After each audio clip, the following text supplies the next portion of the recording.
What's going on, family? Black Feniks checking in. Just wanted to talk to you real quick about a small idea that I have. So, I've been thinking on writing a book, and I want it to be on Amazon, so it's probably going to be a hardback and an ebook, probably ebook starting off first. But I have a couple good ideas, and I want to talk to y'all about it because I would like to know what exactly do you need to know, or do you want to know from my personal experiences.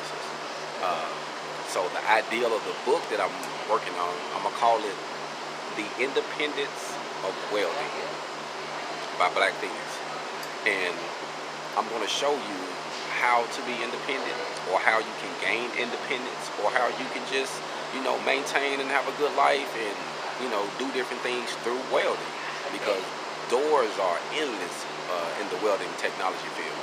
So if you have any ideas on what you think I should write about, or what I should put in there, or different chapters, hey, reach out and talk to me, man. Let's talk about this, because I want to make it where it can actually benefit someone, like, big time. I want you to use this like a Bible. You know what I'm saying? I want this is gonna be like, hey, I'm gonna go to this page and get this information, help me get through this day. So just let me know how I can help you, man. Hold on.